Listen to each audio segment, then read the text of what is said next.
प्राचीन भारत में हिमालय में ऋषियों का एक समूह ऊर्जा ब्रह्म शक्ति से टकराता है, जो अस्त्र नामक महान शक्ति के कई आकाशीय हथियारों का उत्पादन करता है। उनमें से सबसे शक्तिशाली ब्रह्मास्त्र दुनिया को नष्ट करने की क्षमता रखता है। अस्थिर ब्रह्मास्त्र को वश में करने के लिए ऋषि अपने अपने अस्त्रों का उपयोग करते हैं और दुनिया को अस्त्रों की शक्तियों से बचाने के लिए एक गुप्त समाज ब्राह्मण बन जाते हैं। वर्तमान मुंबई में एक डिस्क जॉकी शिवा को लंदन निवासी ईशा चटर्जी से पहली नजर में प्यार हो जाता है, जो अपने दादा के पंडाल में दुर्गा पूजा उत्सव के लिए भारत आ रही है। जल्द ही ईशा प्रतिक्रिया देती है और शिव के लिए अपनी भावनाओं को व्यक्त करती है। शिव उसे बताता है कि वह एक अनाथ है जो अपने पिता को कभी नहीं जानता था, और जब वह एक बच्चा था तब उसकी मां की आग में मृत्यु हो गई थी। इस बीच दिल्ली में वैज्ञानिक और ब्राह्मण सदस्य मोहन भार्गव पर जोर और रफ्तार द्वारा ब्रह्मास्त्र के एक टुकड़े के लिए हमला किया जाता है, जिसकी वह रक्षा करता है। मोहन वानरस्त्र का उपयोग करके वापस लड़ता है, लेकिन अंततः जुनून द्वारा वश में कर लिया जाता है, जो रहस्यमयी देव के लिए काम करता है। जुनून के कब्जे में मोहन ने खुलासा किया कि ब्रह्मास्त्र का दूसरा टुकड़ा काशी में अनीश शेट्टी नामक एक कलाकार और पुरातत्वविद द्वारा संरक्षित है। इससे पहले कि वह ब्राह्मण आश्रम के वर्तमान स्थान और गुरु को प्रकट कर पाता, मोहन खुद को बालकनी से बाहर फेंक देता है। शिव को जुनून के साथ मोहन की मुठभेड़ का दर्शन होता है।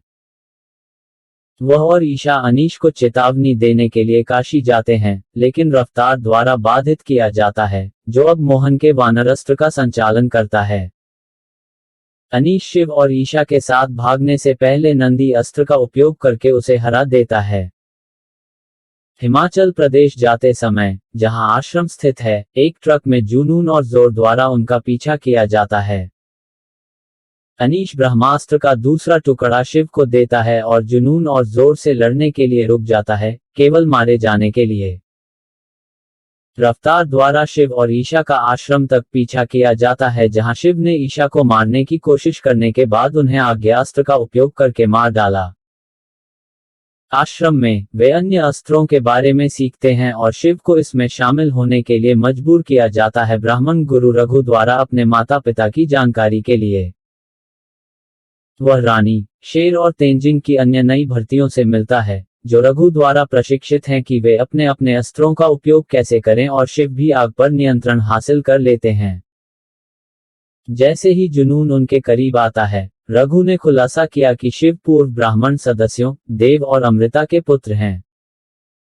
देव ने वास्तव में ब्रह्मास्त्र को जगाया क्योंकि वह एकमात्र व्यक्ति थे जो एक साथ कई अस्त्रों को नियंत्रित करने में सक्षम थे। अमृता देव के बच्चे के साथ गर्भवती, जिसने जलस्त्र को मिटा दिया, उसे एक दूरस्थ द्वीप पर एक लड़ाई में हरा दिया और दोनों युद्ध से नष्ट हो गए। अमृता की नाव युद्ध के खंडहर में मिली थी, जिसे द्वीप से वापस लाया गया था, जिसमें ब्रह्मास्त्र के 2 टूटे हुए टुकड़े थे। ब्रह्मास्त्र के टुकड़े मोहन और अनीश दोनों को दिए गए। माना जाता है कि तीसरा टुकड़ा गायब था। रघु और शिव ने निष्कर्ष निकाला कि वे दोनों युद्ध में बच गए। ब्रह्मास्त्र का तीसरा टुकड़ा अमृता के मायास्त्र में एक शंख के रूप में प्रच्छन्न है, जिसे रघु ने शंख पर शिव का रक्त गिराकर छोड़ा। जुनून और उसकी सेना ब्रह्मास्त्र के लिए आश्रम पहुंचती है और सभी को बंधक बना लिया। शिव जुनून को हराते हैं, जबकि जोर को भी मारते हैं, जो नंदी अस्त्र को मिटा देता है और सभी को मुक्त कर देता है। लेकिन जुनून ईशा से तीसरा टुकड़ा लेने में कामयाब हो जाता है। ब्रह्मास्त्र को सक्रिय करने के लिए वह प्रतीत होता है कि खुद को बलिदान कर देती है। विनाश शुरू हो जाता है और ईशा खतरे में है, लेकिन शिव ब्रह्मास्त्र पर ईशा की सुरक्षा से उपजी नई ताकत के साथ नियंत्रण हासिल करते हैं और उसके साथ फिर से जुड़ जाते हैं। क्रेडिट से पहले जुनून के ब्रह्मास्त्र को सक्रिय करने के कारण देव, जो एक अज्ञात द्वीप पर एक मूर्ति के रूप में कैद था, को रिहा कर दिया।